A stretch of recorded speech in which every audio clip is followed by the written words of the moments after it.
Alright, so at this point, you're probably asking yourself, why do you ever need to know binary? And it might seem to you like binary is something you'll never actually have to use in programming, and the truth is, if all you plan to do is learn a language or make very simple applications, then you probably don't need to learn binary. But the ability to actually make things requires that you understand binary for many reasons, and I want to explore some of those reasons right now. It is important to understand that everything in your computer is encoded in binary. Everything that is encoded in binary, like movies or music or anything at all, is done so according to extremely specific requirements. Now, I want you to understand a bit about how this works.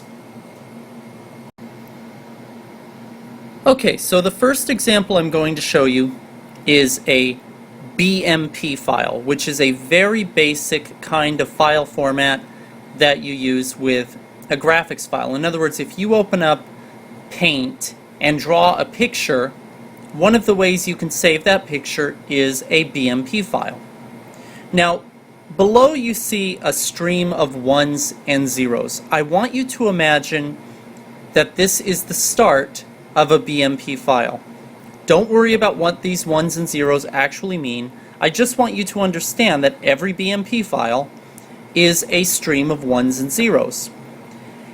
Every BMP file also follows a specific data format, which is that the very first 2 bytes of any BMP file will specify its format.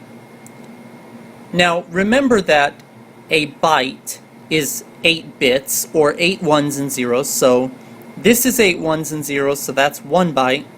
This is 8 ones and zeros, and that's 2 bytes.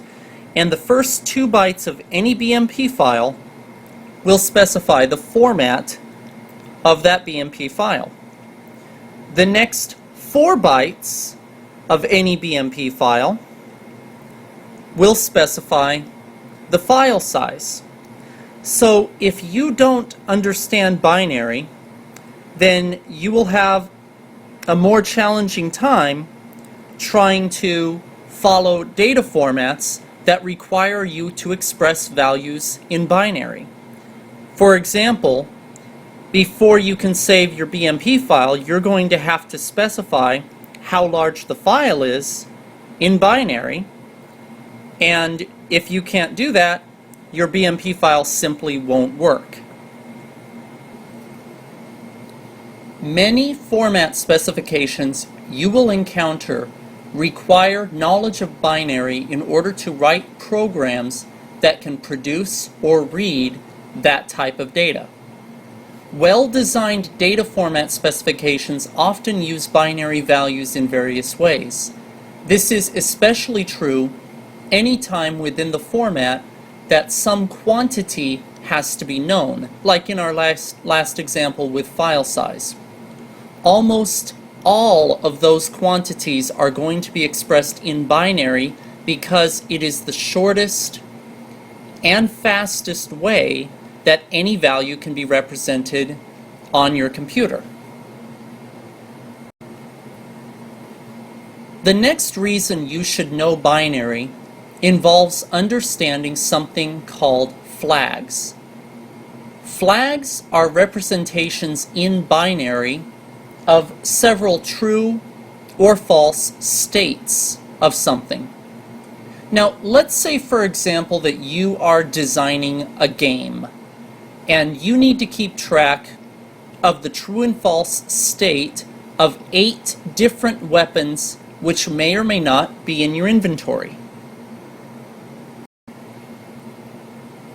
Alright, so let's say you are designing a game and you need to keep track of 8 different weapons and whether or not they are in your inventory. How can you do that? Well, if you understand binary, you can do that with a single byte, 8 bits.